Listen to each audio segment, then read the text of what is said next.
நண்பர்களுக்கு வணக்கம். நான் உங்கள் இமானுவேல். இப்ப சமீப காலத்துல இன்ஸ்டாகிராம்ல ஆலோசனை வழங்குபவர்களினுடைய எண்ணிக்கை அதிகரித்திருக்கிறது அப்படிங்கிற மாதிரி சொல்லலாம். முன்னாடியெல்லாம் பாத்தீங்கன்னாக்கா இப்ப டாக்டர்ஸே எடுத்துப்போம். நான் எக்ஸாம்பிளுக்காக சொல்றேன், எல்லாத்தையும் நான் சேர்த்து தான் சொல்றேன். எல்லா ஃபீல்டுலயுமே சரி, இன்ஸ்டாகிராம்ல ஆலோசனை வழங்குறவங்க ரொம்ப அதிகமா தான் இருக்கிறாங்க கம்பேரிட்டிவா.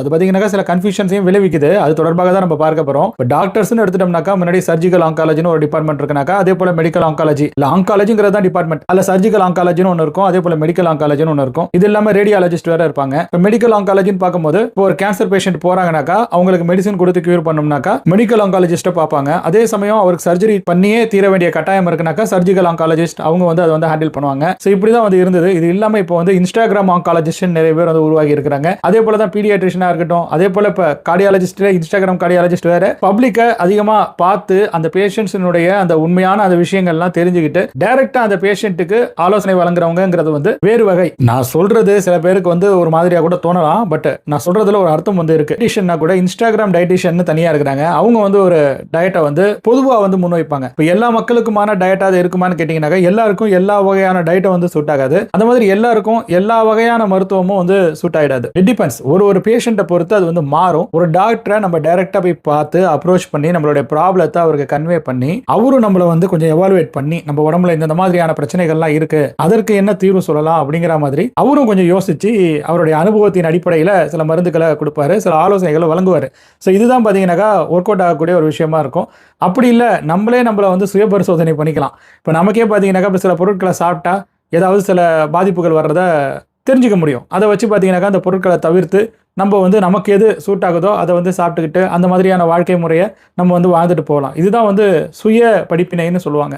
இப்போ நிறைய விஷயங்களில் நம்ம வந்து சுய படிப்பினையை கொஞ்சம் கொஞ்சமாக இழந்துட்டு வரோம் அப்படிங்கிறதும் இன்னொரு விஷயமா இருக்குது. அதற்கு காரணம் வந்து இப்போ சோஷியல் மீடியாவில் ரொம்ப ஈஸியாக நம்மளை வந்து இன்ஃப்ளூயன்ஸ் பண்ணிட முடியுது. குறிப்பாக இந்த டாக்டர்ஸ் இருக்காங்க இல்லையா, அவங்க சோஷியல் மீடியாவில் சொல்லும் போது ரொம்ப ஜென்ரலாக வந்து சொல்கிறாங்க.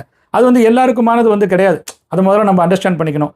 இப்போ அவங்க எல்லாருக்குமானதாக சில விஷயங்களை சொல்லும் பொழுது அது ஒரு 80% பீப்புளுக்கு சூட் ஆகிடும் அப்படிங்கிற மாதிரி நம்ம வந்து வச்சுப்போமே. பட் மீதி இருக்கிற 20% பீப்புள்ஸுக்கு அது சூட் ஆகாமல் போகிறதுக்கான வாய்ப்புகளும் இருக்குது. ஸோ அதனால் இதை ஜென்ரலைஸ் பண்ண முடியாது அப்படிங்கிறத நான் வந்து சொல்ல வரேன். அவங்க சோஷியல் மீடியான்னு வரும்பொழுது, ஒரு இன்ஃப்ளூயன்சராக மாறும்பொழுது, ஒரு பிராண்டாக மாறும்பொழுது அவங்க அந்த பிராண்டை வளர்க்குறதுக்கு என்னென்ன பண்ணணுமோ அதை அதிகமாக பண்ண ஆரம்பிச்சிடுவாங்க. அவங்களே இதெல்லாம் செய்ய வேணான்னு நினச்சாலும் அவங்களால அதை செய்யாமல் இருக்க முடியாது. நிறைய கார்பரேட் கம்பெனிஸ் அவங்களை அப்ரோச் பண்ணுவாங்க, நிறைய மெடிசின் கம்பெனிஸ் அவங்களை அப்ரோச் பண்ணுவாங்க.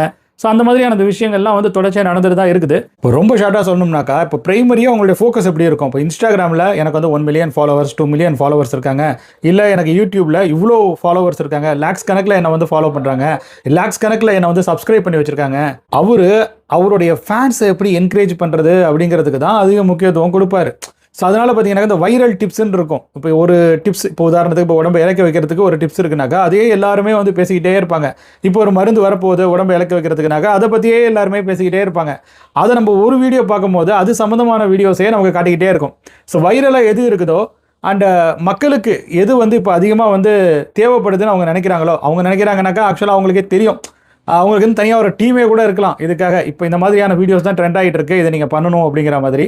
ஸோ அதுக்கு தகுந்த மாதிரி அவங்களும் வந்து கண்டென்ட் வந்து போஸ்ட் பண்ணுவாங்க. அதே சமயம் இப்போ டைரெக்டாக இந்த இன்ஸ்டாகிராம் மேலாம் பெரிய ஒரு ஈடுபாடு இல்லாமல், இல்லை சோஷியல் மீடியா மேலே பெரிய ஒரு ஈடுபாடு இல்லாமல் வெறும் ஹாஸ்பிட்டலில் மட்டும் ஒரு பேஷண்ட்டை பார்த்துட்டு இருக்கிற ஒரு டாக்டராக இருக்காருன்னு வச்சுப்போமே, அவர் வந்து பேஷண்ட்ஸை அதிகமாக பார்த்துட்டே இருப்பார். அதுவே அவருக்கு ஒரு படிப்பினையே கொடுக்கும். இப்போ நம்மளே வந்து ஒரு பழமொழியை சொல்லுவோம், 1000 பேரை கொன்றால் தான் அற வைத்தியன் ஆக முடியும் அப்படிங்கிற மாதிரி. இப்போ இந்த 1000 பேர் அப்படிங்கிறது வந்து கொன்றால் கிடையாது. அதாவது இப்போ கொண்டால்னு கூட நம்ம எடுத்துக்கலாம், அதை ஏன் கொன்றால்னு எடுத்துக்கணும்? 1000 பேருக்கு இருக்கிற அந்த நோயை கொன்றார்னு வச்சுக்கலாம். 1000 பேர் பிரச்சனையோடு வராங்க, அந்த பிரச்சனைகளை சரி பண்ணுற ஒரு மருத்துவரால் தான் 1001வது பேஷண்ட்டுக்கும் பிரச்சனையை சரி பண்ணுறதுக்கு என்ன பண்ணணும்னு தெரியும். ஸோ இப்படி தான் நான் வந்து நினைக்கிறேன். அந்த பழமொழியாக 1000 பேரை கொன்றால்னு நம்ம எடுத்துக்கிட்டு 1000 பேரை அவன் கொல்லணும் அப்படிங்கிற மாதிரிலாம் எடுத்துக்க வேணாம். ஆக்சுவலாக இதுதான் 1000 பேரினுடைய அந்த பிரச்சனைகளை நிவர்த்தி பண்ணக்கூடிய அந்த ஆற்றல் வந்து இருக்கணும். 1000 பேருடைய பிரச்சனைகளை அவர் வந்து பார்த்துருக்கணும். அப்போ தான் புதுசாக வர்ற ஒரு பேஷண்ட்டுக்கு அவரால் ஒரு சரியான ஆலோசனையை வழங்க முடியும். இப்போ இன்னைக்கு நம்ம சிட்டிலேயே எடுத்துப்போம். இப்போ சென்னை சிட்டியாக இருக்கட்டும், இல்லை தமிழ்நாடு லெவல்லையாக இருக்கட்டும், இப்போ இருக்கிற அந்த ஒரு எக்ஸ்பீரியன்ஸ்டு டாக்டர்ஸ் இருக்காங்க இல்லையா, அவங்களாம் பார்த்தீங்கன்னாக்கா இந்த இன்ஸ்டாகிராம் எக்ஸ்போஷர் ரொம்ப குறைவாக இருக்கிறவங்களா தான் இருக்கிறாங்க. அவங்களுக்கு இருக்கிற அந்த அட்வான்டேஜுங்கிறது அவங்க நிறைய பேஷண்ட்ஸ் வந்து பார்த்துருக்காங்க. அவங்களால அந்த ப்ராப்ளத்தை கரெக்டாக வந்து நோட்டீஸ் பண்ண முடியுது. அதாவது நான் சொல்ல வர்றது என்னன்னாக்கா, இப்போ ஒரு பேஷண்ட்டுக்கும் ஒரு மாதிரியான சிக்கலுங்கிறது வந்து இருக்கும். இப்போ இன்ஸ்டாகிராமில் ஒரு 5 வருஷமாக ஒருத்தர் ரீல்ஸ் போட்டுட்ருக்காரு, 10 வருஷமாக ஒருத்தர் வீடியோ போட்டுட்ருக்காரு, யூடியூப்பில் வீடியோ போடுறாரு, அவர் வந்து பேஷண்ட்டை டைரெக்டாக அதிகமாக பார்க்காம அதில் அவருக்கு பெரிய அளவில் எக்ஸ்பீரியன்ஸ் இல்லைன்னா அவரால் எப்படி ஒரு ஆலோசனையை ஒரு இண்டிவிஜுவல் பேஷண்ட்ஸுக்கு வழங்க முடியும்? ஸோ இன்ஸ்டாகிராமில் இருக்கிறது வந்து ஒரு பொதுவான போஸ்ட், இது செஞ்சால் நல்லது, இது செஞ்சால் கெட்டதுன்னு வேணால் சொல்லாமே தவிர்த்து ஒரு இண்டிவிஜுவல் பேஷண்ட்ஸுக்கு ஆலோசனையை வழங்கவே முடியாது. இப்போ கோவிட் காலத்தில் பார்த்தீங்கன்னாக்கா வீடியோ கான்ஃபரன்சிங் மூலியமாக நிறைய கன்சல்டேஷன் அந்த விஷயங்கள்லாம் வந்து நடந்தது. அது வந்து பொதுவான ஒரு சொல்யூஷனாக தான் இருக்கும். இன்கேஸ் பிரச்சனை அதிகரிச்சதுனாக்கா கண்டிப்பாக நம்ம வந்து டைரெக்டாக ஒரு மருத்துவரை தான் போய் பார்க்க வேண்டியது இருக்கும். அது மட்டும் இல்லாமல் நம்ம சுயமாக நம்மளை பரிசோதனை பண்ணிக்க வேண்டியது ரொம்ப ரொம்ப அவசியம். காலையில் எந்திரிச்சோடனே நம்ம ரொம்ப எனர்ஜெட்டிக்காக ஃபீல் பண்ணுறோமா, கண்ணு சரியாக கொஞ்சம் மங்கலாக தெரிகிற மாதிரி இருக்கா, ஸோ இதெல்லாம் வந்து இருக்கும் சில நேரங்களில். அண்டு மயக்கம் வர்ற மாதிரி இருக்குதா, என்ன டிஃப்ரென்சஸ் இருக்குது, நம்ம எதை சாப்பிடும் போது நமக்கு இந்த மாதிரியான டிஃப்ரென்சஸ் இருக்குது, இல்லை என்ன மாதிரியான விஷயங்களை செய்யும் போது நமக்கு உடல்நிலையில் சில மாற்றங்கள் ஏற்படுவதை நம்மளால் நோட்டீஸ் பண்ண முடியுது அப்படிங்கிறதுனால நம்மளே தெரிந்து வைத்துக்கொண்டு அதுக்கு தகுந்த மாதிரி நம்ம வந்து ஏதோ சில பல ஆக்டிவிட்டீஸை பண்ணிக்கிறது ரொம்ப நல்லது. தேவை ஏற்பட்டால் பக்கத்தில் இருக்கக்கூடிய ஒரு ஜென்ரல் மெடிசின் டாக்டரை போய் பார்க்கலாம். ஒரு எம்பிபிஎஸ் டாக்டரை பார்த்தாலே எனக்கு பொறுத்த வரைக்கும் போதுமானது. அதுக்கப்புறம் பார்த்தீங்கன்னாக்கா அதில் அந்த டெஸ்ட்லாம் பேசிக் டெஸ்ட்லாம் எடுத்து பார்ப்பாங்க. அதில் ஏதாவது சிக்கல் இருந்ததுனாக்கா அதுக்கப்புறம் நம்ம வந்து ஒரு ஸ்பெஷலிஸ்ட்டை போய் பார்க்கலாம். அது இல்லாமல் இன்ஸ்டாகிராமில் ஸ்பெஷலிஸ்ட்டாக இருக்கிறவங்களும் போடுறாங்க, நான் இல்லைன்னு சொல்ல. அந்த ஸ்பெஷலிஸ்ட் போடுற அந்த விஷயங்கள்ங்கிறது ரொம்ப ஜென்ரலைஸ்டாக இருக்குது. அதை வந்து பார்த்துட்டு ஆஹா இது கெட்டதா அது கெட்டதா அப்படிங்கிற மாதிரி ஒரு மாதிரியான விஷயங்கள்லாம் போயிட்டுருக்குது. இதில் வேற இவனுங்க வேற அந்த ஏஐ தொழில்நுட்பத்தை யூஸ் பண்ணி நான் தான் பாவக்காய், உங்களுடைய குடலை இப்படி மாற்றப் போகிறேன், அதே போல் நான் தான் ஆப்பிள் அப்படிங்கிற மாதிரியான அந்த வீடியோஸ்லாம் கூட பார்க்க முடியுது ஷார்ட் வீடியோவில். ஸோ அந்த மாதிரியான வீடியோஸ் வந்து ட்ரெண்ட் ஆகும்போது அந்த மாதிரியே நிறைய பேரும் வீடியோஸ் வந்து போட்டுகிட்டே இருக்கிறாங்க.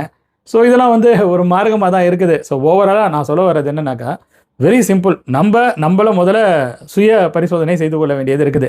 நம்ம உடம்புல பிரச்சனைன்னு ஒன்று வந்ததுனா தான் நம்ம பக்கத்தில் இருக்கக்கூடிய டாக்டரை யாரையாவது போய் பார்க்கணும். அதுவும் பார்த்தீங்கன்னாக்கா ஒரு சாதாரண ஒரு ஹாஸ்பிட்டலில் இருக்கக்கூடிய ஒரு சாதாரண டாக்டரை பார்த்தா போதுமானதுங்கிறது தான் என்னுடைய கருத்து. சாதாரண டாக்டர்னாக்கா அந்த டாக்டர் தான். சாதாரண ஆஸ்பத்திரி போதும், ஒரு சிம்பிளான ஹாஸ்பிட்டல் உள்ள போய் நம்ம போய் பார்க்கணும். அதுக்கப்புறம் தேவை ஏற்பட்டால் நம்ம அடுத்தடுத்த கட்டத்துக்கு வந்து போகிறது தான் புத்திசாலித்தனமாக இருக்கும். அதை விட்டுட்டு எடுத்த உடனே நம்ம எங்கேயாவது நான் வந்து பெரிய ஹாஸ்பிட்டல் தான் போய் பார்ப்பேன், தலைகளாக தான் குதிப்பேன் அப்படிங்கிற மாதிரி போனோம்னாக்கா அங்கேயும் பார்த்தீங்கன்னாக்கா உங்களுக்கு டெஸ்ட்லாம் எடுப்பாங்க. அது மட்டும் இல்லாமல் அவ்வளோ காஸ்ட்லியான எக்யூப்மெண்ட்ஸ்லாம் வாங்கி போட்டிருக்காங்க, சும்மா வச்சுட்டு இருக்க முடியாது இல்லையா? ஸோ எல்லா வகையான டெஸ்ட்டும் உங்களுக்கு எடுத்து அதுக்கப்புறம் அதுக்கான சொல்யூஷன் அதில் பார்த்தீங்கன்னாக்கா தேவையுள்ள டெஸ்ட்டுங்கிறது வந்து கொஞ்சம் கம்மியாக தான் இருக்கும். ஏன்னா இப்போ நான் நிறைய டாக்டர்ஸை வந்து பார்க்குறேன் சமீப காலத்தில். இப்போ கடந்த ஒரு 5 வருஷமாக பார்த்தீங்கன்னாக்கா பப்பாவுக்கு உடல்நிலை சரியில்லாதப்போ இங்கே வந்து நான் ஒரு வருஷம் தங்கி இருந்தேன் சென்னையில். அந்த நேரத்தில் நம்ம ஹாஸ்பிட்டலுக்கு அடிக்கடி போக வேண்டியது இருக்கும். இப்போயும் ஹாஸ்பிட்டலுக்கு அடிக்கடி போயிட்டு தான் இருக்கும். இப்போ வந்து வேறு மாதிரியான ஒரு இடத்துல வேறு மாதிரியான ஒரு மருத்துவம் வந்து போயிட்டு இருக்குது. அது நல்லா தான் இருக்குது. அது வந்து வேறு அங்கே இருக்கிற அந்த பேஷண்ட்ஸோட எண்ணிக்கையை பார்த்தீங்கன்னாக்கா அவங்களுக்கு வழங்குற அந்த எக்ஸ்பீரியன்ஸ் இருக்குல்ல அந்த டாக்டர்ஸுக்கு, அதுவே வந்து ஒரு வரப்பிரசாதம். அவ்வளோ பேஷண்ட்ஸ் வந்து பார்க்குறாங்க. ஆக்சுவலாக பார்த்தீங்கன்னாக்கா அது வந்து ஒரு சென்ட்ரல் கவர்மெண்ட் ஃபண்டிங்கில் நடக்கக்கூடிய ஒரு ஹாஸ்பிட்டல், இந்தியாவில் ஒரு முக்கியமான ஹாஸ்பிட்டல்னு கூட வச்சுக்கலாமே. இப்போ அங்கே பார்த்தீங்கன்னாக்கா அவங்க வந்து அவ்வளோ பேஷண்ட்ஸை பார்க்குறாங்க. வேரியஸ் ஏரியாஸ்லேருந்து ஏகப்பட்ட பேஷண்ட்ஸ் வந்து வராங்க. ஸோ அந்த எக்ஸ்பீரியன்ஸ் வந்து அவங்களுக்கு வந்து ஹெல்ப்ஃபுல்லாக இருக்குது. சில நேரங்களில் அந்த டோசேஜை குறைக்கலாங்கிறாங்க. அவங்க வந்து புதுசாக ஏதோ ஒன்று பண்ண வந்து முயற்சி பண்ணுற மாதிரி தான் இருக்குது. அந்த வழிகாட்டு முறையை தான் ஃபாலோ பண்ணுறாங்க. பட் பேஷண்ட்ஸினுடைய அந்த ஒரு எப்படி சொல்கிறது செலவு பண்ணுற திறனுக்கு ஏற்ற மாதிரி அவங்க வந்து மருந்துகள்லையும் சில பல மாறுதல்களை வந்து மாற்றுறாங்க. அந்த டோசேஜை கொஞ்சம் மாற்றி ட்ரை பண்ணுறாங்க. அந்த நம்பர் ஆஃப் டேஸை கொஞ்சம் மாற்றி ட்ரை பண்ணுறாங்க. அந்த மாதிரி வித்தியாசமான முயற்சிகள்லாம் வந்து பண்ணுவாங்க. அதனால தான் அது வந்து ரிசர்ச் இன்ஸ்டிடியூட்னு வச்சுங்களேன். இங்கே ரிசர்ச் இன்ஸ்டிடியூட்லாம் இருக்குது. பட் ப்ரைவேட் ஹாஸ்பிட்டல்னு வரும்போது அங்கே வந்து நிறைய எக்யூப்மெண்ட்ஸ் இருக்குது. அந்த எக்யூப்மெண்ட்ஸை யூஸ் பண்ணலாம் நல்லா இருக்காது. ஸோ அந்த மாதிரி கூட சில இடங்களில் நடக்குது. இது நடக்காது இல்லை, நான் வந்து பொதுவாக சொல்ல, இதை நான் ஜென்ரலைஸ் பண்ண விரும்பலை, எல்லாரையும் நான் வந்து குறை சொல்ல. பட் இந்த மாதிரி நடக்குது அப்படிங்கிறத உங்களுக்கு நான் வந்து தெரியப்படுத்துகிறேன். ஸோ மருத்துவம் ஒரு மிக உன்னதமான ஒரு தொழிலுங்கிறத விட மருத்துவம் என்பது ஒரு சேவைன்னு கூட நான் வந்து சொல்கிறேன். ஸோ மருத்துவம் வந்து ஒரு சிறந்த ஒரு சேவை. அந்த மருத்துவம் இப்போ இந்த சோஷியல் மீடியாவினுடைய வளர்ச்சியினால் ஒரு மார்க்கமாக போயிட்டுருக்கோம் அப்படிங்கிற மாதிரி தான் எனக்கு வந்து தோணுது. ஸோ சோஷியல் மீடியாவில் ஒருத்தரும் ஒரு மாதிரி தான் சொல்லிக்கிட்டு இருக்காங்க. அது பயமுறுத்துகிற மாதிரியும் அது வந்து போயிடுது. நம்ம ஜென்ரலைஸ்டாக சில விஷயங்களை வந்து சொல்ல முடியாது. இதுக்கு வந்து அரசாங்கமே தலையிட்டு ஏதாவது ஒரு நடவடிக்கை எடுத்தால் நல்லா தான் இருக்கும். சோஷியல் மீடியாவில் என்ன மாதிரியான விஷயங்கள்லாம் டாக்டர்ஸ் போஸ்ட் பண்ணலாம் அப்படிங்கிறதுக்கு சில ரெஸ்ட்ரிக்ஷன்ஸ் வேணும். இது ஒன்று, இப்போ டாக்டர்ஸ் வந்து சோஷியல் மீடியாவில் ஆலோசனை வந்து வழங்குறாங்க, அது வேறு விஷயம். டாக்டர் அல்லாதவர்களும் சோஷியல் மீடியாவில் ஆலோசனைகள் வழங்கி கொண்டு தான் இருக்கிறாங்க. அது வந்து பொதுவான ஆலோசனையாக இருக்க மாட்டேங்குது. இப்போ நான் சொல்கிறது எல்லாமே ஜென்ரல் திங்ஸ். இப்போ நான் வந்து உங்களுக்கு உடம்பு முடியலையா, பக்கத்தில் இருக்கிற ஒரு ஹாஸ்பிட்டலில் போய் பாருங்கள் அப்படிங்கிற மாதிரி நம்ம வந்து சொல்கிறோம் இல்லையா. அது வந்து ஜென்ரலாக எல்லாருமே வந்து சொல்கிறது. இது இல்லாமல் கொஞ்சம் டீப்பராக போய் இதை சாப்பிடுங்க, இதை சாப்பிட்டீங்கன்னாக்கா உங்களுக்கு உடம்பு வந்து பயங்கரமாக எடை கூடும், இதை சாப்பிட்டீங்கன்னாக்கா உங்களுக்கு உடம்பு வந்து இளைக்கும், உங்களுக்கு 6 பேக் வேணுமா இதை சாப்பிடுங்க, இந்த ப்ரோட்டீன் பவுடர் குடிங்க அப்படிங்கிற மாதிரிலாம் சொல்கிறாங்க இல்லையா, த so called fitness influencers. So அதெல்லாம் வந்து ஒரு கட்டம் வரைக்கும் தான் ஒர்க் அவுட் ஆகும். அதுக்கு மேலே போணுச்சுனாக்கா அது ஒரு பாடிக்கு தகுந்த மாதிரி ரியாக்ட் பண்ண ஆரம்பிச்சிடும். எல்லாருக்குமே எல்லா ஆலோசனைகளும் எப்படி சொல்கிறது செட் ஆகாது. அதுதான் இதை நம்ம வந்து பகுத்தாய்ந்து நமக்கு எது தேவையோ அதை நம்ம கண்டுபிடிச்சி யூஸ் பண்ண வேண்டியது இருக்குது. அந்த மாதிரி பகுத்தாய்ந்து கண்டுபிடிச்சிக்கக்கூடிய திறன் எல்லாருக்கிட்டையும் இருக்கான்னு கேட்டிங்கனாக்கா அதுதான் இல்லை. ஏன்னா எல்லா வயதினருக்கும் இது வந்து ஓப்பனாக இருக்குது. 12 வயசு பையனை அதை பார்க்குறான், 10 வயசு பையனும் பார்க்குறான், 8 வயசு பையனும் பார்க்குறான். அதை பார்த்துட்டு வந்துட்டு ஒரு பெரிய டாக்டர், அதாவது ஒரு எக்ஸ்பீரியன்ஸ்டு டாக்டர்கிட்ட கூட இப்போ நேரில் போய் கன்சல்டேஷனில் அவன் போய் பேசும்போது அவன் இன்ஸ்டாகிராம் வீடியோலையோ இல்லை சோஷியல் மீடியாலையோ என்ன பார்த்து தெரிஞ்சு வச்சுருக்கானோ அதையே அவர்கிட்டையும் போய் வாதம் பண்ணுறான். இது இப்படி தானே இருக்குது, இது அப்படி தானே இருக்குது அப்படிங்கிற மாதிரி. நானே ஒரு டாக்டர் இப்போ சமீபத்தில் பார்க்கக்கூடிய ஆப்பர்ச்சுனிட்டி எனக்கு கிடைச்சிது. அவரே வந்து சொல்லியிருந்தார், நான் வந்து ஒரு டெஸ்ட்டு எழுதி கொடுத்தேன், ஆனால் நீங்கள் பார்த்தீங்கன்னாக்கா இவ்வளோ பெரிய ஒரு லிஸ்ட்டு எடுத்துகிட்டு வந்திருக்கீங்க டெஸ்ட்டாக, ஏன்னு கேட்டார். அது காரணம் என்னென்னு கேட்டிங்கனாக்கா லேபு தான். லேபில் வந்து இப்போலாம் பேக்கேஜ் தான், ஒரு 2000 ரூபா பேக்கேஜ், 3000 ரூபா பேக்கேஜ். ஸோ இந்த டெஸ்ட்லாம் வந்து கவர் ஆகுது அப்படிங்கிற மாதிரி. ஸோ இண்டிவிஜுவலாக அங்கே டெஸ்ட் எடுத்தோம்னு வச்சிங்களேன் ரேட் அதிகமாக வருது. அதுக்கு மொத்தமாக பேக்கேஜில் வர்ற மாதிரி அவர் ஒரு 4 டெஸ்ட் எடுத்து கொடுத்தாருனாக்கா இவங்க ஒரு 12 டெஸ்ட் வச்சுருக்காங்க. அந்த 12 டெஸ்ட்டையும் சேர்த்து ஒரு 2000 3000 அந்த மாதிரி வந்து காசு வாங்கிட்டு விட்டுருவாங்க. பட் மக்கள் எல்லாமே அந்த மாதிரி பேக்கேஜில் எடுக்கிறதுக்கு தான் வந்து விரும்புகிறாங்க. அந்த மாதிரி தான் போய்கிட்டு இருக்குது உலகம். இப்போ நீங்கள் வந்து பார்த்தீங்கன்னா தெரியும் இந்த லேப்லலாம் என்னென்ன நடந்துட்டுருக்குன்னு. அதை பார்த்துட்டு டாக்டர் ரொம்பவே வந்து டென்ஷன் ஆகிட்டார். அவர் என்ன சொன்னார்னாக்கா, நான் எழுதி கொடுத்தது 4 டெஸ்ட்டு, இதெல்லாம் நான் உங்களுக்கு எழுதி கொடுக்கவே இல்லை, பட் நான் எல்லாத்தையும் வச்சுட்டு நான் வந்து செக் பண்ணிக்கிட்டு இருக்கேன். ஸோ டாக்டரை பொறுத்த வரைக்கும் அவர் வந்து பேஷண்ட் வந்து கெஸ் பண்ணி இந்த டெஸ்ட் எடுங்கன்னு சொல்கிறது வந்து அந்த டெஸ்ட்டில் என்ன மாதிரியான வேல்யூஸ் வருது அப்படிங்கிறத வச்சுக்கிட்டு அடுத்த கட்ட மருத்துவத்தை ப்ரொசீட் பண்ணுறதுக்கு தான், அடுத்த கட்டத்துக்கு அது எப்படி இருக்குது அப்படிங்கிறத சொல்கிறதுக்கு தான், அண்ட் சொல்யூஷன் வழங்குறதுக்கும் தான். பட் இந்த லேப் சைடில் நடக்கிற அந்த பிரச்சனைகளும் சிக்கலாக தான் இருக்குது. இது இல்லாமல் நான் சொன்ன மாதிரி இந்த சின்ன பசங்க இந்த வீடியோஸ்லாம் பார்த்துட்டு இதுதான் உண்மைன்னு நம்பிக்கிட்டு அதை வந்து ஒரு டாக்டர்கிட்டே போய் வாதிடுற அந்த நிலைமையெல்லாம் வந்து இருக்குது. ஸோ அதனால் இந்த விஷயத்தில் நம்ம கொஞ்சம் ஜாக்கிரதையாக இருக்கணும். எல்லா விஷயத்துலையும் இந்த இன்ஃப்ளூயன்சிங் அப்படிங்கிற அந்த விஷயத்தை கொண்டு வந்து திணிக்க முடியாது. குறிப்பாக இந்த பிராண்ட் க்ரியேட் பண்ணுறது, ஒரு டாக்டர் அவரை ஒரு பிராண்டாக நிலைநிறுத்திக்கிட்டாருனாக்கா அவரால் ஒரு சிறந்த மருத்துவத்தை கொடுக்க முடியுமா அப்படிங்கிறது தான் எனக்கு வந்து கேள்விக்குறியாக இருக்குது. இது என்னுடைய ஒரு எப்படி சொல்கிறது ஒரு ஒப்பீனியன்னு சொல்லலாம், என்னுடைய ஒரு நான் தெரிஞ்சுக்கிட்ட விஷயம்னு சொல்லலாம். இப்போ அப்படி தான் இருக்குது. இப்போ ஒரு சோஷியல் மீடியாவில் டாக்டர் வந்து ரொம்ப ஃபெமிலியர் ஆகிட்டா, அவருக்கு ஸ்பான்சர்ஷிப்பும் வந்து கிடைக்குது. ஸோ ஸ்பான்சர்ஷிப்லாம் கிடைக்கும் போது அந்த ஸ்பான்சர்ஷிப்பை வச்சு எப்படி அதை வந்து வேணான்னு சொல்ல முடியும் அப்படிங்கிறத எனக்கு வந்து தெரியல. இல்லை வேணான்னு எல்லாரும் அதை ஒதுக்கி தள்ளிடுவாங்களாங்கிறத எனக்கு வந்து புரியல. ஏன்னா இப்போ சமீபத்தில் கூட பார்த்தீங்கன்னாக்கா இப்போ சாதாரணமாக ஒரு நபர் வந்து ஏதாவது ஒரு வீடியோ போடுறாருன்னு வச்சுக்கோங்க மருத்துவத்தை பற்றி, இவங்க உடனே அதுக்கு ஒரு எதிர் வீடியோ ஒன்று போடுவாங்க. அப்படியெல்லாம் ஒன்றும் கிடையாது, இது வேறு அப்படிங்கிற மாதிரியான வீடியோஸ்லாம் வரும். இதுவே ஒரு பெரிய பணக்காரர் அவர் வந்து இதுக்கு ஒரு சேர் போட்டு உட்காந்துட்டு இவருக்கு வந்து சொல்லிட்டு இருப்பாரு, இவர் வந்து அப்படியே சார்னு தலையாடிட்டு இருப்பார். ஸோ இதான் வந்து நடக்குது யதார்த்தமாக.